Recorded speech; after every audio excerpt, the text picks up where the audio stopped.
continuar con la epístola de Efesios.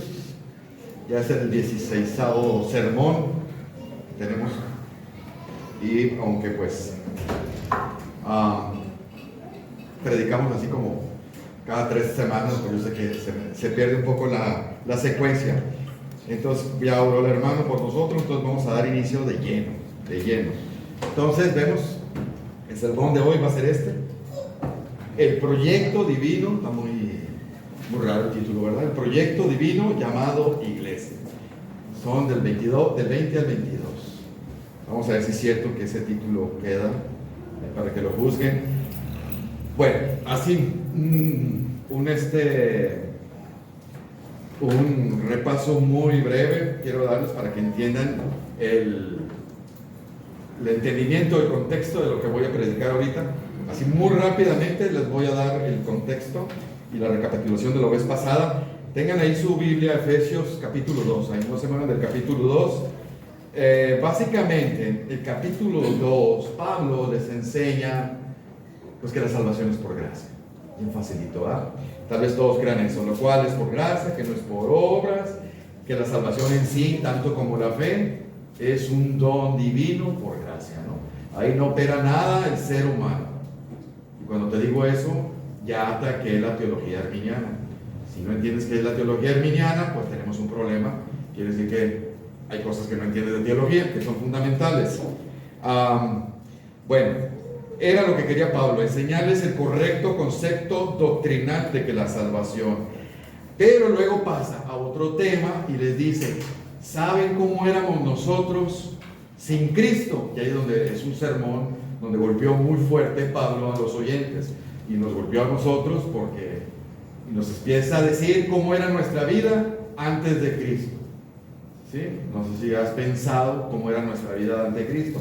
No estoy diciendo, sí, yo antes era borracho, ya antes mi esposa me pegaba y esto. ¿A usted no sabe eso? Bueno, sí, ¿verdad? No, sabemos algunos que sí son víctimas. Ahí respingó al otro, ¿ves? No se nota quiénes son. No está hablando de eso Pablo. No está hablando de eso Pablo. Vete al versículo 11, 2:11, dice, por tanto, ya que te expliqué que la salvación es por gracia, dice, por tanto, acuérdense que en otro tiempo, ustedes, ¿quiénes son ustedes? La iglesia, nada más los creyentes, no la gente de acá. Ustedes, dice, en otro tiempo, cuando me está diciendo eso, me está diciendo, antes de ser salvos, dice, los gentiles, nosotros somos gentiles. ¿Quiénes son los gentiles? Toda persona que no es judío. En cuanto a la carne, éramos llamados incircuncisión, y eso es un término despectivo. Los judíos expresaban de nosotros incircuncisos, y el día de hoy los musulmanes lo hacen también. Es un término despectivo, porque el judío tenía la señal en la carne de la circuncisión, donde denotaba que él era judío. Yo soy del pueblo de Dios, por eso soy circuncidado, pero no tenía ninguna validez, porque lo más importante es ser circuncidado aquí. Entonces nosotros éramos unos incircuncisos, y es verdad, y es un término despectivo, y es verdad, tenían toda la razón. Y dice, y en aquel tiempo, fíjate, ¿cuál es la consecuencia de ser incircunciso? Dice el 12, estaba sin Cristo. Oye, pero yo iba a la iglesia católica, pero a mí me bautizaron, yo estaba en el coro de alabanza, ¿y qué tiene? Si eres incircunciso, estás sin Cristo. Fíjate, yo sé que suena fuerte eso. ¿Y qué pasa si estoy sin Cristo? Pues estás alejado de la ciudadanía de Israel. Quiere decir que no pertenezco al pueblo de Dios. Caramba, qué tremendo es eso. No perteneces al pueblo de Dios porque estabas sin Cristo. Y si no pertenezco al pueblo de Dios y no tengo a Cristo, pues no hay pacto para ti. No hay promesa para ti, dice. Y peor aún, estás sin esperanza en el mundo y sin Dios.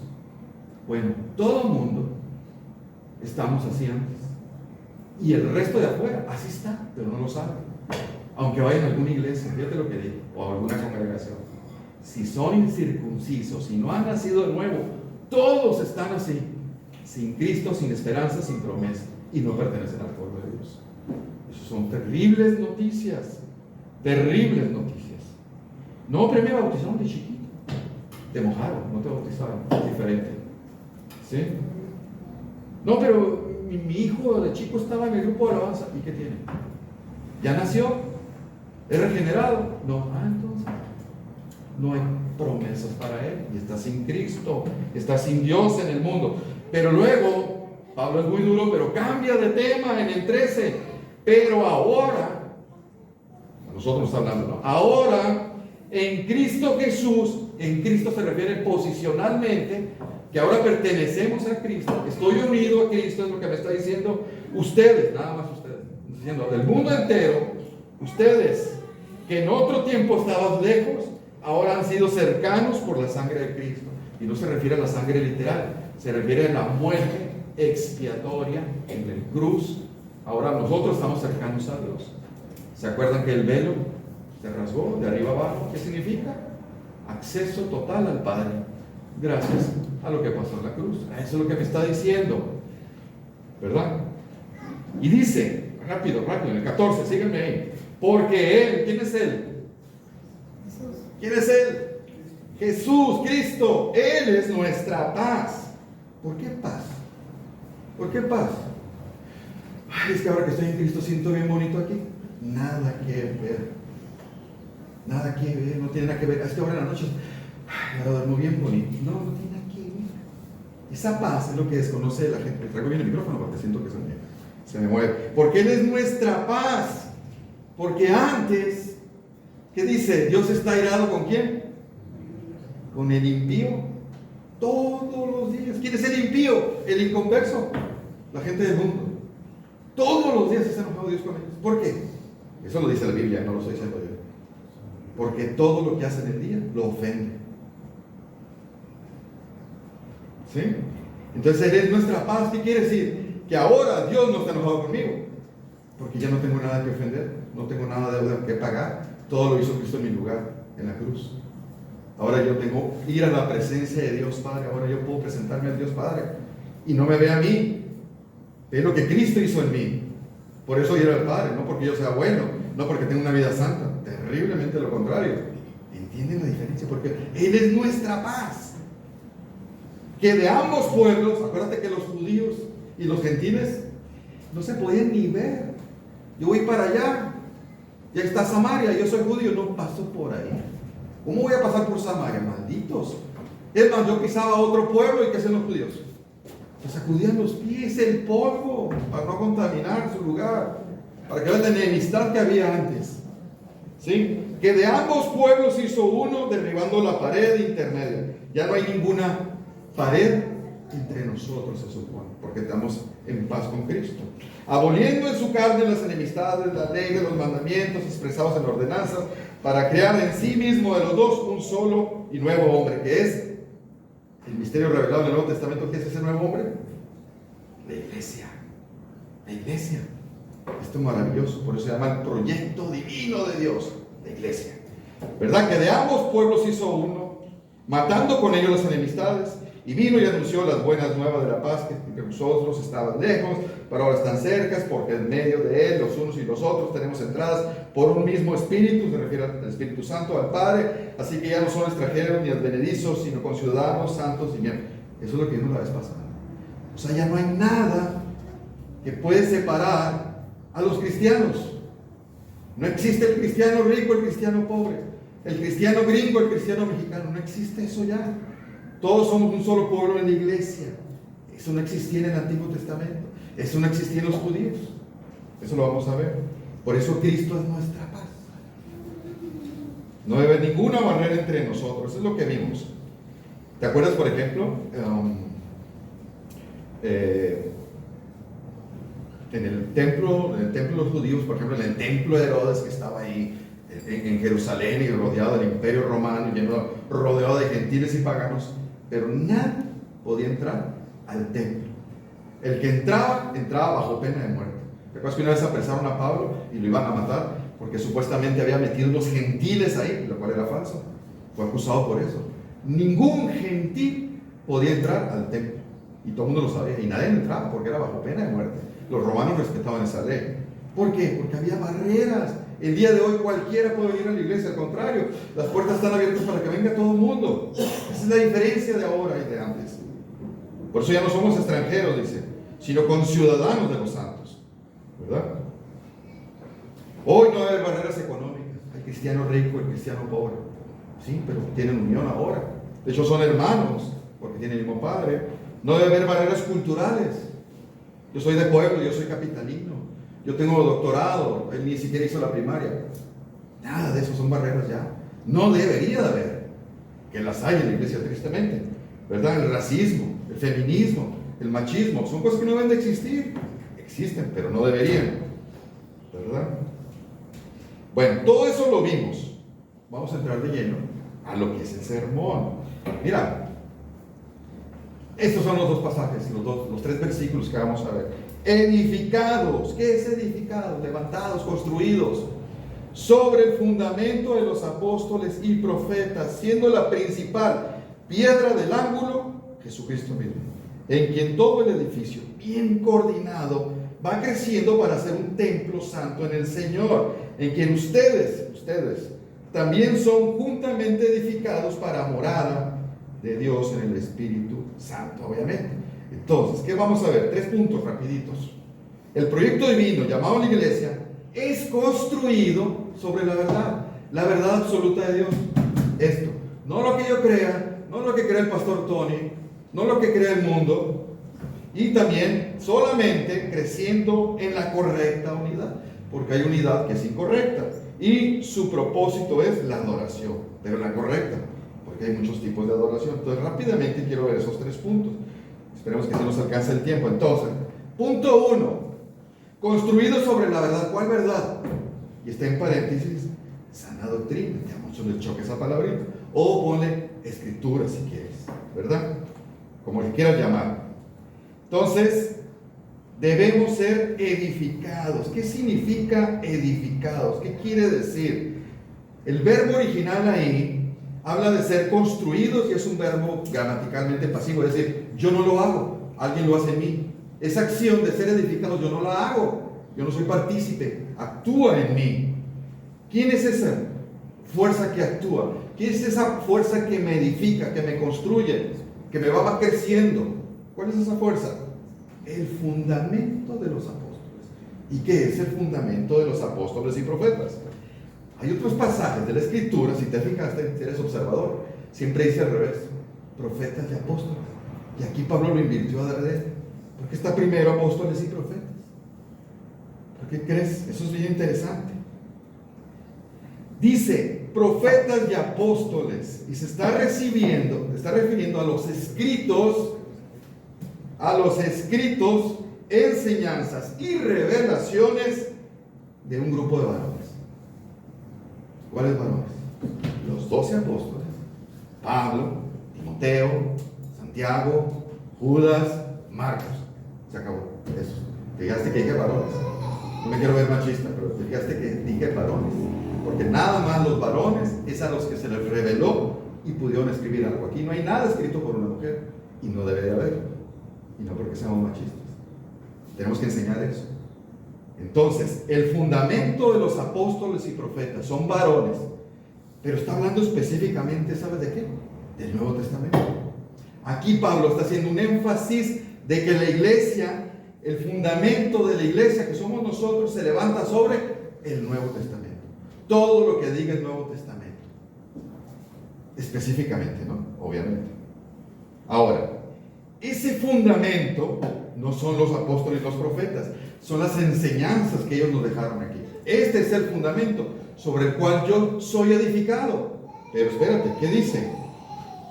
Edificado sobre el fundamento de los apóstoles y profetas, siendo la principal piedra del ángulo Jesucristo. Lo que soporta este fundamento, o llámale cimiento, como le quieras llamar, es una piedra especial. Y esa palabrita de piedra angular, remontándote en aquellos tiempos cuando construían, yo fui ingeniero civil, me dediqué mucho a la construcción y no entiendo cómo lo hicieron. Esa piedra le llaman piedra del ángulo porque antes cuando construían, no sé si tú jugaste de niño, ¿cómo se llaman los? ¿Que se pegaban? Legos, los legos. Era tipo Lego. Entonces, por ejemplo, el templo de Herodes, es una cosa magnífica que hicieron ahí. La primera piedra que usan para desplantar el edificio le llaman piedra del ángulo. Y era una forma así, angular. Pero era una piedra de 12 metros de largo, imagínate. Es más grande que este edificio. Que esta parte de que esa era nomás la piedra del ángulo. Y ahí se levantaban las dos paredes y seguía todo el edificio. Entonces lo que sostenía y le daba forma a todo el edificio era esa piedra del ángulo, que es la más importante de la construcción en aquellos tiempos. ¿Cómo la ponían? No sé. ¿Cómo la labraban un animalón de estos? No sé. Y que les quedara bonito. No lo sé cómo lo hicieron. No me lo enseñaron en la universidad de su amigo. No puedo. En mi mente digo, ¿cómo lo hicieron? Van para moverla, transportarla. ¿No? Pero bueno, eso. Bueno, esa piedra angular era la pieza más importante del edificio. Esa piedra angular significa Cristo. O sea que Cristo es la parte más importante de este edificio, que es la iglesia, sobre el cual todas las enseñanzas están soportadas. ¿Qué quiere decir eso? Que todas las enseñanzas que yo voy a desplantar la iglesia deben de tratar sobre lo que Cristo dijo, la voluntad de Cristo, el carácter de Cristo, la persona de Cristo, la obra de Cristo, todo lo que Cristo opinó y que está aquí. Y ya incluye el Antiguo Testamento, obviamente. ¿Te fijaste? ¿Qué importante es? Qué importante es. Entonces, por eso debemos estar construidos sobre la verdad. Por eso el pastor Tony fue muy enfático en la mañana de la psicología, la psiquiatría, el humanismo, el socialismo. Eso no hay cabida aquí, en el fundamento, en la piedra angular. Jamás Cristo habló de eso. Es más, se contrapone. Ayer tuve una conversación con una persona sobre eso, porque esta persona estaba yendo con un psiquiatra, psicólogo, ya ni me acuerdo, y me estaba hablando, justificándose, que por qué tenía que ir y por qué recomendaba. Y me daba los argumentos, y le decía yo, pero es que no es verdad, le digo. Eso que usted me está, no es que hay gente que actúa así porque lo trae ya desde chiquito y esto, no, le digo, se llama pecado, se llama necedad, se llama esto, y le rebatía todo. No, es terrible. Pasa esas cosas, ¿no? Que les ganó la enseñanza de afuera en vez de esto, que no pueden entender la diferencia. Es terrible esto. Ahora,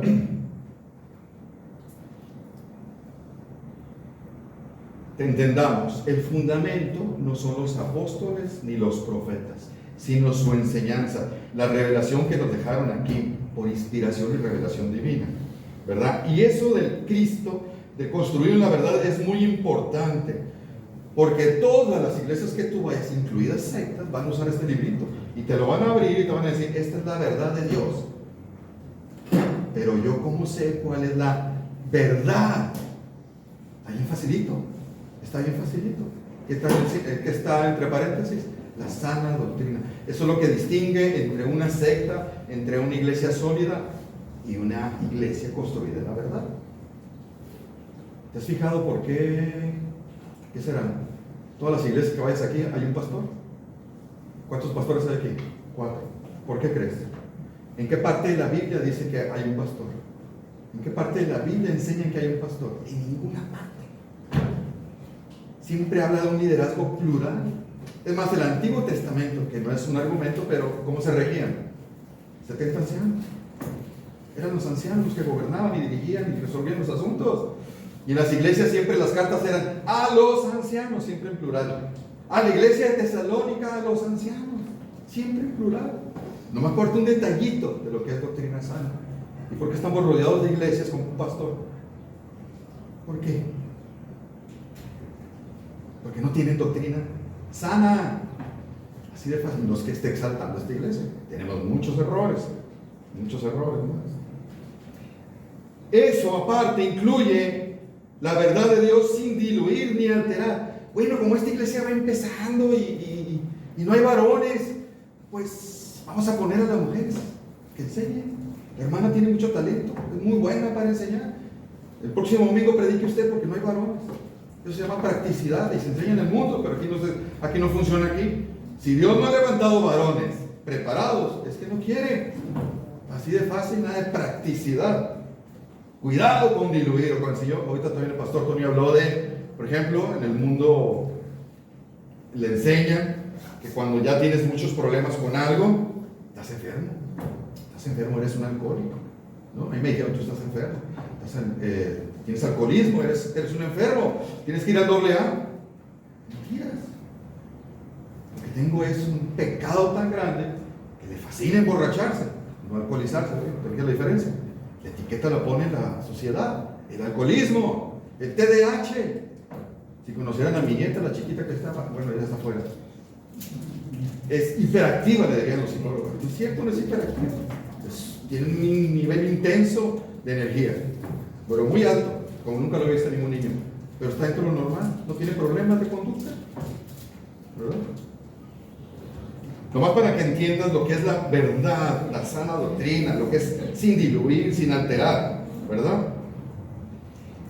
Por ejemplo, estaba viendo esta semana un video de un musulmán que critica el cristianismo y critica nuestra Biblia, las escrituras, ¿no? Y critica obviamente a Jesús, pero el musulmán, el Islam, se basa en muchos profetas, pero tienen un gran respeto por Jesús, pero como profeta nada más, nomás como profeta, ¿no? No tiene ningún otro valor. Entonces, todas las sectas y otras iglesias que no tienen sana doctrina creen en Jesús.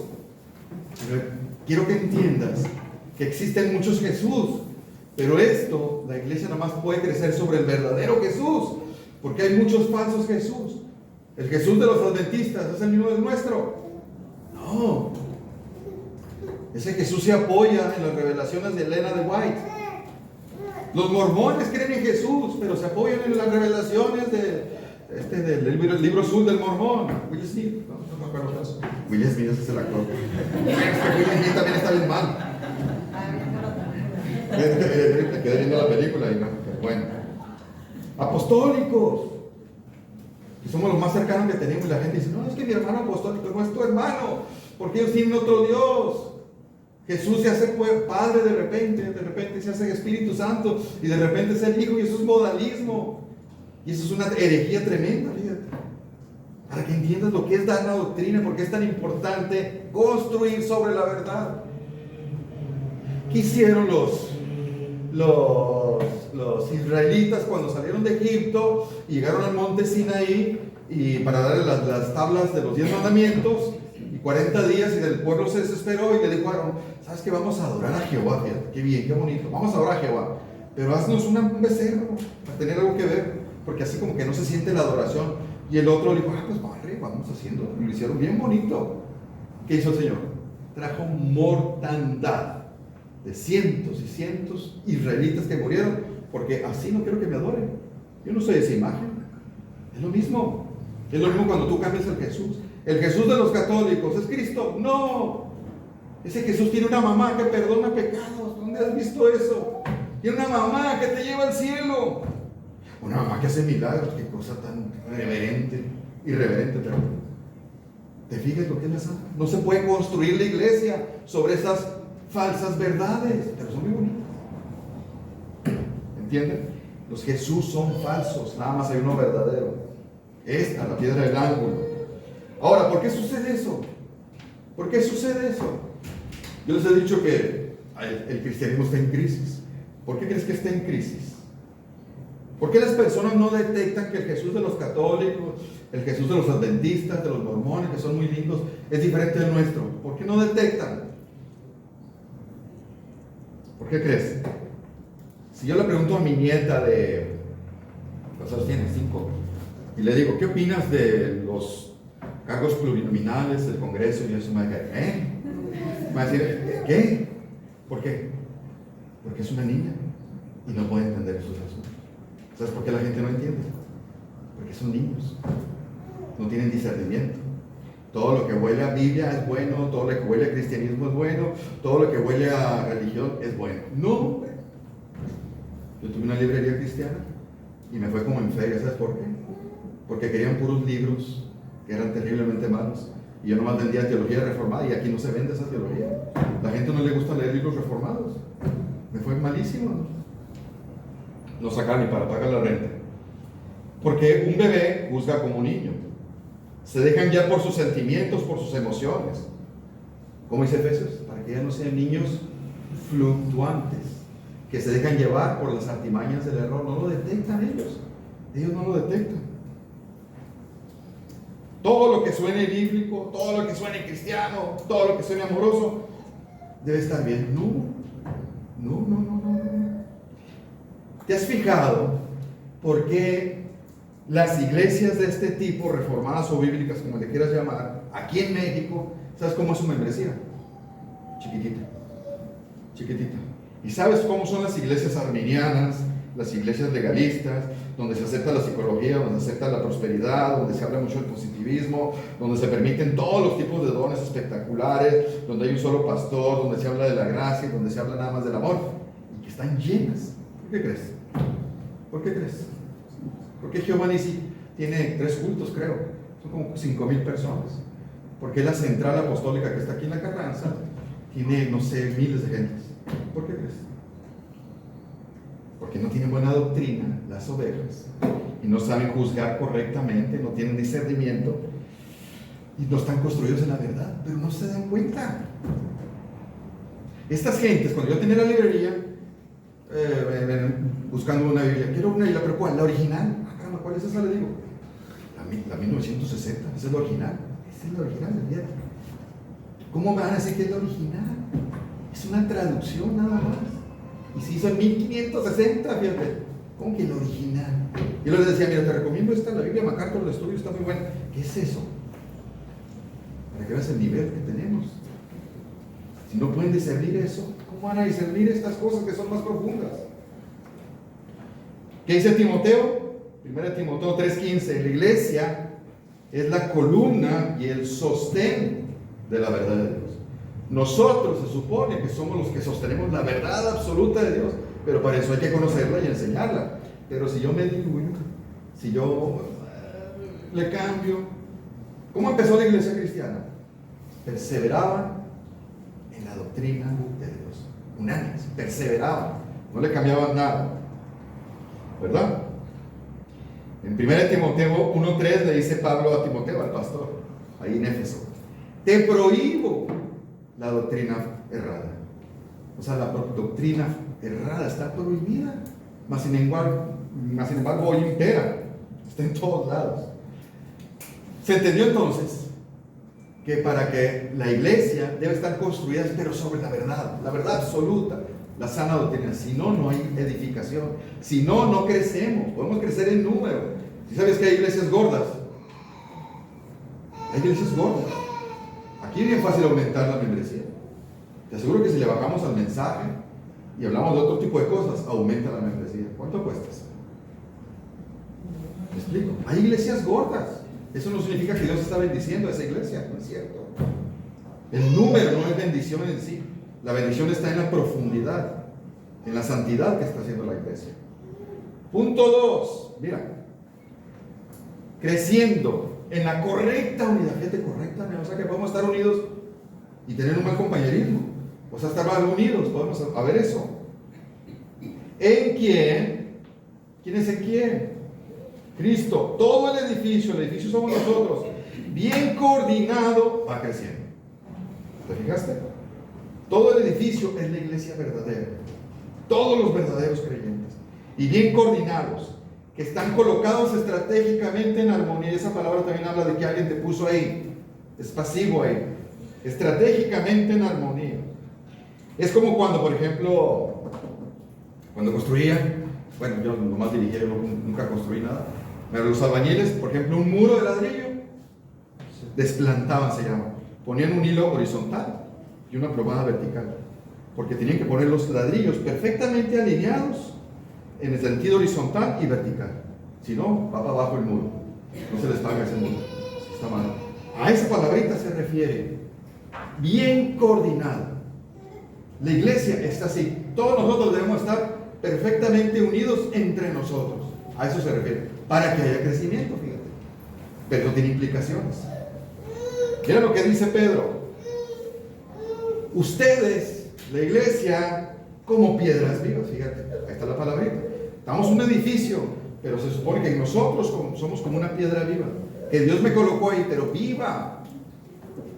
Ser edificados, ¿te fijas? De ser, me van a ser edificados, voy a ser edificado.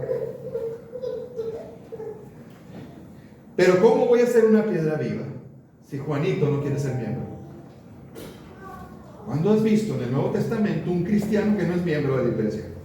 No que va a la iglesia, que es miembro. Cuando ni siquiera acepta ser discipulado. Cuando ni siquiera se deja pastorear. ¿Sabías que yo tengo en las dos iglesias ovejas que no son mis ovejas? ¿Qué loco es eso, verdad? O sea, yo soy pastor de esta iglesia de allá, pero hay ovejas que no son mis ovejas. Entonces no se dejan pastorear. Me saludan muy respetuosamente. Hola, pastor, ¿qué tal? Buenos días. Pero no quiero que tú entres en mi vida y hasta aquí. Ponemos la línea, la rayita. Piedras vivas, dice. Piedras vivas. Eso es una piedra viva. ¿Eso va a ayudar al crecimiento de la iglesia esa persona? En absoluto. En absoluto. Hay ovejas que tengo años y no sé dónde viven. Y no porque no les he preguntado, no porque me he invitado a su casa. Y, no, sí, pues bien sacón, ¿verdad? ¿Por qué dice amén? ¿Qué pasó, Juanito? Pero ahí sí rapidito reaccionó, amén, me dijo. Todo el mundo, ¿no? ¿En quién? ¿Quién es Cristo? Todo el edificio bien coordinado va creciendo. Ahora, ¿cuál es la implicación de esto? ¿Cómo podemos estar bien unidos, Alex y yo? Como piedras vivas. ¿Cómo es eso? ¿Cómo funciona? Está bien facilito. El compañerismo y el servicio. Compañerismo. Solo podemos crecer si estamos en una correcta unidad. Yo puedo ser un creyente verdadero y vengo todos los domingos aquí, me siento, canto las alabanzas, me gozo, aprendo en el sermón y me voy y regreso el otro domingo. Eso es una piedra viva. Para eso me salvó Dios. Para eso dio la vida a Jesús, para que yo venga cada domingo, vea, me goce y me voy. Eso es una piedra viva. En absoluto, hermanos. Mira, fíjate lo que voy a decir. Dios nos pone en iglesias sanas. ¿Dónde viene eso en la Biblia? Dios te pone en iglesias sanas. Si por alguna razón, si alguien está en una iglesia, no dije secta, una iglesia, pero que no es sana, nada más puede ser por dos razones, fíjate. Dios te puso ahí para que la influencies tanto y la cambies del rumbo al rumbo correcto. O para que te salgas de ahí y busques una iglesia sana. Nada más esas dos razones hay. Yo estuve muchos años en una iglesia y se empezó a desviar a lo último. Yo quise participar para corregir y me dijeron no, bueno, pues me voy, ¿qué voy a hacer ahí? Si me quedo ahí, me hago partícipe del error. Si yo entro en una iglesia católica, no me pasa absolutamente nada, pero el simple hecho de que yo esté adentro, estoy apoyando lo que ellos hacen. Y lo que ellos hacen es herejía. ¿Puede un cristiano apoyar la herejía? Sí puede, pero no debe. No puedo estar en una iglesia con doctrina errada y no ser parte de la solución y glorificar a Dios. Esto es lo que dije. ¿Se entendió? No puedo estar en una iglesia con doctrina errada y no ser parte de la solución y glorificar. Entonces, si no me dejan ser parte de la solución, salte de ahí. ¿Qué estás haciendo? Apoyando el error. El error no glorifica a Dios. La doctrina que no es sana no glorifica a Dios. No, pero el pastor es muy lindo, es muy buena gente. Pero si lo que está haciendo está mal, si las prácticas están mal, ¿qué estás haciendo ahí? ¿Se entendió? Así que Dios me salva y me pone en iglesias sanas, sólidas. Y luego me equipa con dones para usarlos al servicio de la iglesia, para edificarla. Yo debo usar mis dones espirituales para el crecimiento de la iglesia. Si yo no sirvo a la iglesia, es como robarle a Dios. Sí, que Dios me puso en su iglesia para apoyar el crecimiento. ¿Cómo? Con mis recursos, ofrendando generosamente, sacrificialmente, dando mi tiempo, mis energías, mi vida misma, orando, sirviendo, alcanzando los perdidos. Esa es una piedra viva, fíjate qué diferente. Esa es una piedra viva. Ahora, ¿qué hay del sano compañerismo? No todo compañerismo en la iglesia es benévolo o positivo. Yo como pastor a veces me preocupo tal vez de más. Te llega alguien nuevo, una hermanita nueva, muy verde, que apenas entiende la sana doctrina, inmediatamente pues obviamente la ropan todas las ovejas, pero hay ovejas que no son buena influencia. Hay ovejas que tienen ideas malas, que tienen doctrina mala, prácticas mundanas, que la van a influenciar mal, y yo lo veo que se empiezan, casi siempre el nuevo se empieza a asociar con los que no son buenos, que no son muy recomendables. Y yo, pero ¿cómo le digo? No te lleves con Juanito, porque Juanito te va a contaminar. ¿Cómo le voy a decir? Entonces pues, le oro por entendimiento. Ese Juanito cada domingo, no sé cómo lo tenemos de diácono, la verdad. Hermana, ore por él, por su hijo, ¿no? Hay que hacer algo por este chamaco. Chao. Eso sí te gustó, ¿verdad? ¿Sí me entienden? Porque no todo el compañerismo es sano. Hay hermanos malos, hay ovejas terribles, es en serio. Es en serio. No quiero sonar así como dijo Tony en la mañana, esos que se dan latigazos, pero las personas que más daño me han hecho son hermanos en Cristo. Son hermanos en Cristo. No todo el compañerismo es benévolo o positivo. Ahora, yo, para edificar, debo ser intencional. Es que soy muy serio, hermano. Yo no bateo mucho para socializar y relacionar con... Es nueva criatura, hermanito. A ver cómo le hace para cambiar y crecer. Usted busque ser intencional, busque socializar, busque tener compañerismo, invítelos a su casa, invítese a la casa de ellos. Busque. Está ahí parado la media hora que acabó el culto. Vaya y salude a este, vaya y salude al otro. Tengo muchos años en otra iglesia y la de Mochicawi, tenemos que cada mes comida fraterna y el punto no es comer, el pretexto es la comida nada más para fraternizar, tener compañerismo. ¿Y sabes cómo lo hacemos? Como yo me llevo mucho con, bueno, ahora voy a usar Alex, me llevo mucho con Alex, es mi amigo y me entiendo muy bien, los dos somos maestros y bla bla bla, entonces cada vez que hay comida fraterna me siento con él. Eso no es buscar el compañerismo, ese no es ser intencional. Busca con los que casi no convives. ¿Me explico? Eso es ser intencional. Debo conocerles, debo apoyarles, aconsejar. ¿Cómo voy a hablar por ellos si no sé ni lo que está pasando en su vida? No tengo ni idea qué problema está pasando. Pues si no te llevas con ellos no te vas a enterar. Y si no te enteras, ¿cómo vas a orar por ellos? Ay, Señor, oro por Dulce porque pues, creo que está estudiando, no sé qué está estudiando. Oye, pues búscala, platica con ella para que sepas qué mal está yendo, pobrecita. Pues te va a llorar, Dulce, ¿no? Solo así puede crecer la iglesia. Solo así, bien coordinada, con armonía, crecemos. Y no estoy hablando en número nada más, ¿verdad? Último punto. Su propósito es la adoración. Y no toda adoración es adoración. Para ser un templo santo en el Señor, en quien ustedes, otra vez, también son juntamente edificados para la morada de Dios. Mira, ahorita voy a decir algo que no quiero que se me ofenda. No quiero que se me ofenda, ¿no? Porque voy a decir algo que toca la sensibilidad de algunos. Por ejemplo, en el Antiguo Testamento, ya ves que lo primero que tuvieron cuando salieron de Egipto, ¿qué fue? El tabernáculo, que lo hizo Moisés con todos los... Acuérdate, al salir de Egipto, de ahí para adelante son israelitas. Antes de Egipto les llamaban hebreos. Después de la deportación son llamados judíos, que es lo mismo, pero de repente mezclamos los nombres, ¿no? Bueno, en el Antiguo Testamento lo primero que se hizo fue el tabernáculo para poder adorar a Dios. ¿Recuerdan? Muchos años después, cientos de años, Dios le dijo a Salomón: tú vas a hacerme el templo, ahora sí, ya no era tabernáculo, ya no era la tienda, vas a hacer un templo. Y fue una obra maravillosa. Fue algo... no sé qué palabras usar, pero fue algo sumamente hermoso que lo hizo Salomón, ¿verdad? Pero ¿qué pasa? Los israelitas empezaron a descuidar el sábado. Entonces el Señor le dijo: por cada sábado que me fallaste, van a ser años de cautiverio, 70 años de cautiverio, con naciones paganas allá, ¿no? Asirios, Babilonia, Mesopotamia, Medo-Persas, todos conquistados, 70 años. Después de los 70 años, bueno, cuando lo conquistaron, les destruyeron el templo, obviamente, lo quemaron, lo destruyeron, toda la hermosura que había hecho Salomón. Cuando están los 70 años allá, ya no hay. Entonces ahí se inventan las famosas sinagogas para poder adorar, pero nada más los varones.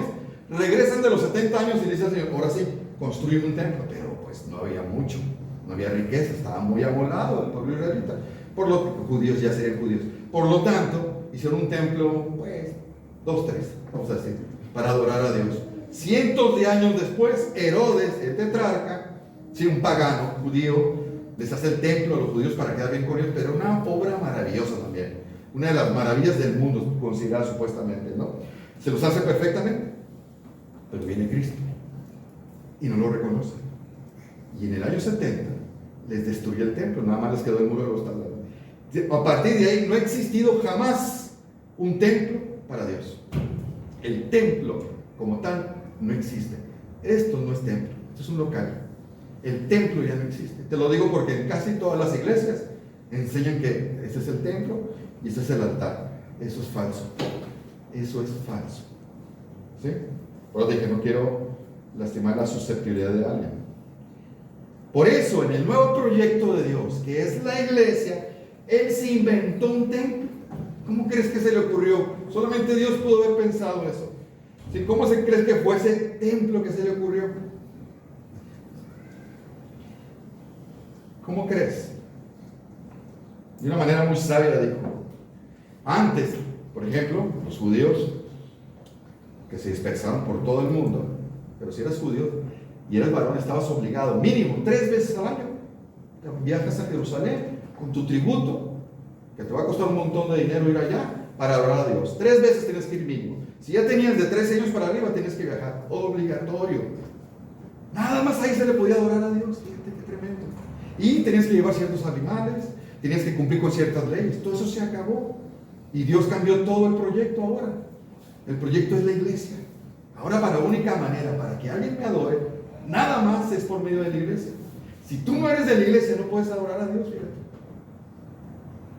Yo sé que suena así como, ¿sí? No dije la iglesia como la católica, que salva, la iglesia salva, no. La única manera para adorar a Dios tienes que ser de la iglesia.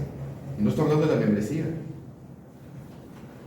Sino que ahora, cada creyente, fíjate lo que dije, cada creyente verdadero, porque hay creyentes que no son verdaderos, son simpatizantes del evangelio, les gusta lo que se enseña aquí, me gustan las canciones, está padre el ambiente, sí, pero eso no es el creyente, eso es un simpatizante.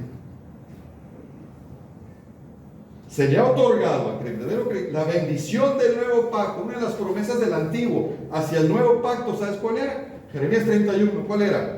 El Espíritu Santo, la morada perpetua del Espíritu Santo en cada hijo verdadero. Ahora ese es el templo. O sea que Juanito, a pesar de todo, él es un templo. ¿Qué tremendo es eso? ¿Cómo se le pudo haber ocurrido eso a Dios? Dulce es un templo. Así que ya no ocupamos esto. Nosotros tuvimos con los Valenzuelas, tuvimos como 5 años, no sé cuántos, abriendo una misión en el Ejido 20. En los últimos años, ¿sabes dónde estábamos? Abajo de un árbol. ¿Sabes? No sé cuánto tiempo duramos abajo de ese árbol. Ahí estaba la iglesia. Éramos como 20 o 30 gente. Estábamos abajo del árbol. Ahí estaba la iglesia. No teníamos local, pero ahí estaba la iglesia, adorando. Ahí estaba el templo de Dios, adorando. ¿Se entiende la diferencia? Esa es la idea de Dios. Grandiosa, la verdad. Entonces ya no se ocupa un lugar específico, allá el templo de Jerusalén, sino no, ya se acabó todo eso. Ahora existe esa libertad en Cristo. El cristiano puede orar donde sea, en el momento que sea y en cualquier lugar. Ahora la iglesia universal dispersa, en forma individual o colectiva, podemos hablar. Eso es tremendo, ¿verdad? Todo eso se acabó, todo eso cambió. Dios ya desechó la religión judía, ahora es la liturgia cristiana, como se hacen las cosas. Mira, acá me pasé. Para ser un templo santo, está hablando de nosotros, pero en el Señor. No existe iglesia sin Cristo, acuérdate. En quien ustedes, iglesia, también son justamente edificados para morada de Dios en el Espíritu. Ahora, no existe templo de Dios sin el verdadero Cristo. Y aquí voy a mencionar otra cosa que a lo mejor puedo lastimar la susceptibilidad. ¿Te acuerdas que la presencia, voy a hablar un poco de la presencia de Dios? En el Antiguo Testamento, ¿sabes cómo se manifestaba Dios? ¿Cómo manifestaba su presencia? Hay una palabrita teológica que le gustó mucho a los nuevos pastores: teofanía. Teofanía es una aparición de Dios, vaya. Se manifiesta Dios de alguna manera para que tú lo veas y tú dices, la zarza ardiente era una teofanía, era Dios hablando ahí, salía la voz de la plantita. Esa es una teofanía. Cuando estaba la columna de humo que guiaba a los israelitas, la columna de fuego, esas son teofanías, ¿verdad? Donde Dios se manifiesta su presencia para que tú sepas, aquí estoy yo, y escucha mi voz. ¿Me explico? Son teofanías, vaya. Así se manifestaba la presencia de Dios antes. Es más, mira, aquí en Reyes donde lo puse. Este es cuando salieron de los sacerdotes del santuario, la nube. Este es con Salomón, cuando hizo el templo y lo dedicó a Dios. Entonces Dios, dando su visto bueno, su aprobación del templo, manifiesta su gloria. ¿Cómo lo manifestó? ¿Cómo supieron que ahí estaba Dios? Por una nube. por humo. Entonces dijeron, ahí se vio la gloria de Dios. Tanto que no podían entrar, porque estaba tan densa que los sacerdotes mejor no entraron hasta que desapareció la nube y ya pudieron entrar. Dice, salieron del santuario y la nube llenó la casa de Jehová, habla del templo. Y los sacerdotes no pudieron permanecer para ministrar por causa de la nube, porque la gloria de Jehová había llenado la casa. Eso es una teofanía. Y esa nube también tiene otro nombre ahí, teológicamente hablando, se llama Shekinah. Shekinah es la nube de Dios, es la presencia de Dios, ¿verdad? El problema es que ahora muchos quieren trasladar las cosas del antiguo para acá, ¿verdad? Pero no.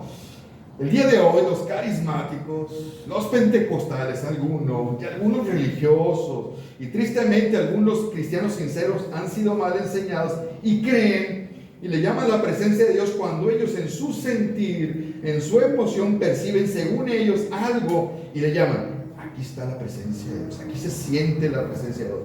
Eso es falso y no es bíblico, te lo voy a decir, no te ofendas. Es algo muy subjetivo, es emocional y místico. Y no tiene nada de bíblico. ¿Sabes qué es místico? Místico viene de misterioso. Misterioso pero subjetivo. Entonces, y a los cristianos les encanta lo místico.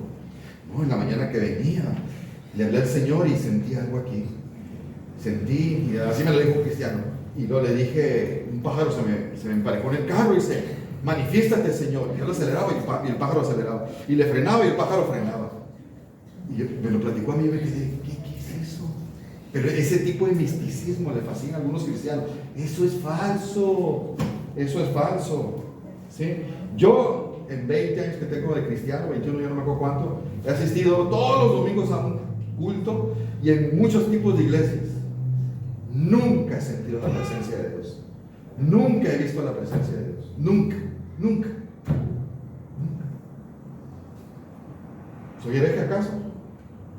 Es más, he ido como unas 6 veces allá a la iglesia de MacArthur, que me encanta.